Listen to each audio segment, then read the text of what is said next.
Saudações virtuais. No vídeo de hoje eu quero falar um pouco sobre a Globoland. O mundo de fantasia que a Globo tenta vender para nós, como se ela não tivesse culpa nenhuma do atual estágio, da atual crise política que nós vivemos no Brasil. Por que eu estou falando isso? Porque a Globo historicamente faz isso. A Globo historicamente contribui para o desastre político, para as grandes crises políticas do país, tá? E depois tenta cobrir isso como se ela fosse nos arautos da democracia. Para quem não conhece a história da Rede Globo, basta você, não precisa acreditar em mim, basta você pesquisar na internet A História Secreta da Rede Globo, o livro do jornalista Daniel Hertz. Ali ele conta todo o contrato de assistência técnica feito, que surgiu, que suscitou uma série de dúvidas de financiamento externo, proibido pela Constituição Federal, enfim, aquilo gerou uma CPI em 1966, a CPI do caso Time Life. Isso é um caso, né?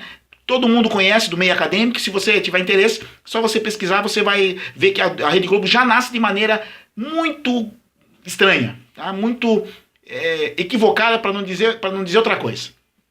Pois bem, em 84, no grande comício das diretas, todo mundo sabe que aquilo foi o grande comício das diretas em São Paulo, a Globo cobriu aquilo ali como sendo o aniversário da cidade. E a própria Globo depois reconheceu o erro que cometeu, tá? Em 89, a Globo faz uma edição vergonhosa do debate Collor-Lula, uma eleição extremamente equilibrada, a primeira eleição após a redemocratização do país, né, e influencia, né, fatalmente naquela eleição em favor do candidato Fernando Collor de Mello. Tá? Não sou eu que estou dizendo isso. Se você pesquisar Muito Além do Cidadão Kane, um documentário feito pela BBC de Londres, tá? Você acha no YouTube. Você vai ver que a BBC de Londres conta essa história e do poderio, da influência da Rede Globo, né, a partir desse caso na vida política nacional. Então não é novidade nenhuma que a Globo tem esse poder de intervenção. Por que eu estou falando isso? Por que esse mundo fantástico da Globo, ele merece uma reflexão? Para aquelas pessoas, para aqueles que não têm aquele ódio visceral ao PT, as pessoas que gostam de pensar um pouquinho mais. Tá? O golpe dado no ano de 2016, aquilo foi um golpe, pura e simplesmente um golpe, foi apoiado pela Rede Globo, né, que tentou vender uma ideia de que o impeachment transcorreu sobre toda a normalidade democrática, as instituições foram respeitadas, o rito foi respeitado. Essa é a ideia que a Globo tenta vender para nós. Então vamos lá. Digamos que aquilo não tenha sido um golpe, foi um golpe, mas digamos que não foi. Eu quero que a Rede Globo me responda a seguinte pergunta, e isso que eu vou falar aqui, outros veículos de imprensa já deram, só que de menor expressão, veículos mais regionais. A grande Rede Globo, e as revistas, né, lixos que a cercam, que a repercutem, fizeram cara de paisagem. As pedaladas fiscais, o grande crime cometido pela presidente Dilma Rousseff, foram cometidos por vários governadores. Por exemplo, abertura de créditos adicionais suplementares, sem autorização. O governo do Rio Grande do Norte, tá? Tudo isso que eu estou falando foram os tribunais de contas estaduais desses estados que apontaram. O governo do Rio Grande do Norte teve problema do Maranhão, da Paraíba, do Rio Grande do Sul, de Tocantins, do Mato Grosso do Sul, de Minas Gerais. Problemas idênticos, pedaladas fiscais idênticas. Cadê o impeachment desses governadores? O de Minas Gerais, não vamos esquecer, foi o relator do impeachment. Tremenda cara de pau. A violação da lei de responsabilidade fiscal, tá, para você maquiar metas de governo, também foi uma dos pilares da acusação contra a presidente Dilma Rousseff. Pois bem, o governo do Ceará, de Goiás, do Rio, do Mato Grosso e de Minas Gerais, do relator do impeachment, também tiveram acusações semelhantes. Os tribunais de contas desses estados aprovaram as contas. Só que a aprovação ou reprovação de contas, a indicação de aprovação ou a indicação de reprovação pelos tribunais de contas é mera formalidade. Quem determina se as contas realmente foram aprovadas ou não são as assembleias, e no caso o Congresso Nacional, ou seja, é uma escolha política. Cancelamento de empenhos liquidados. A liquidação de empenho é quando o governo já recebeu o serviço, tá? Ou seja, já está com a nota fiscal para fazer o pagamento para os fornecedores. Tá? O serviço já aconteceu. Tá? Os governos de Pernambuco, de Santa Catarina e do Espírito Santo tiveram problemas nessa área. Cadê o impeachment desses governadores? Cadê a cobrança da imprensa? Se a presidência da República tem que ser caçada, os governadores cometerem as pedaladas idênticas tem que ser caçado, ou não? Ou estou falando bobagem? Ou vale só para a presidente da República? Repasses para bancos públicos, né? Para pagamento de programas sociais, fora de autorização, fora de época. Tá?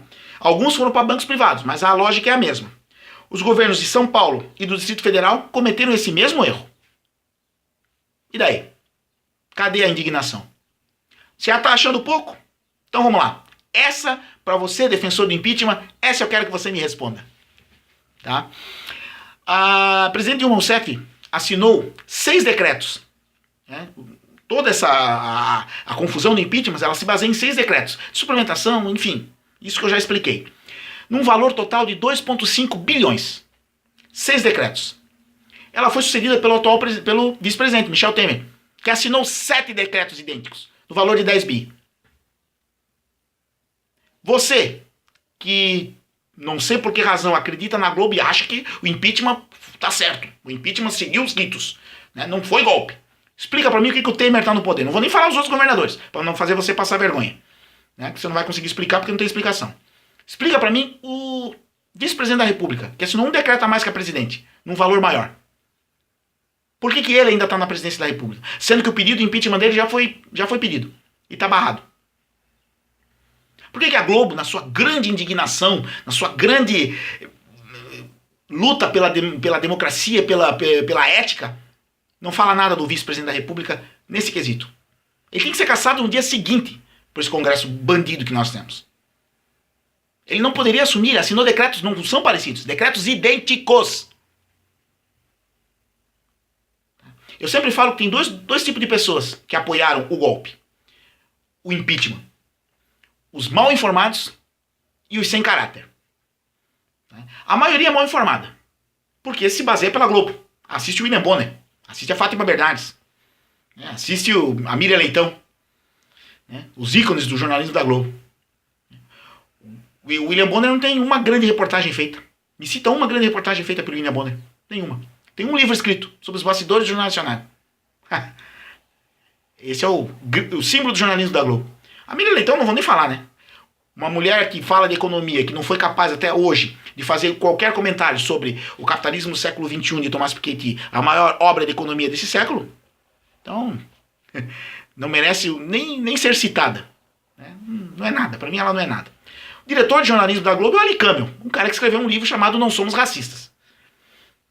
Esse é o jornalismo da Globo que, infelizmente, você se informa e aí você, mal informado, acaba acreditando que o que nós vivemos não foi um golpe, foi um impeachment. Legal.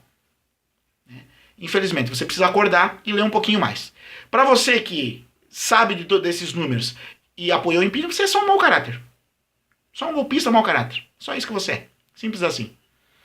Então, quando eu falo na Globoland, um mundo que só existe na Globo, graças a Deus existe a internet.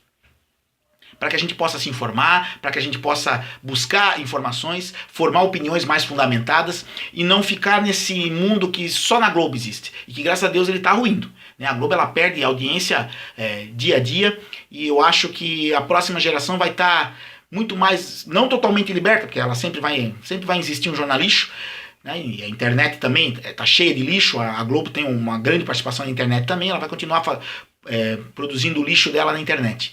Mas, graças a Deus, a gente tem pelo menos outras visões, outras possibilidades de informação e não fica refém desta total desfaçatez que é o jornalismo lixo, tecnicamente intragável da Rede Globo de televisão.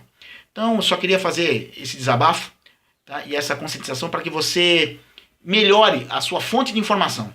Porque a divergência ela é um direito sagrado. Todos temos direito a divergir. Você não precisa concordar com o meu ponto de vista, com a minha opinião. Agora, você tem um dever ético de buscar a informação correta. E não pautar a sua informação em cima de dados completamente equivocados. Beleza? Aquele abraço.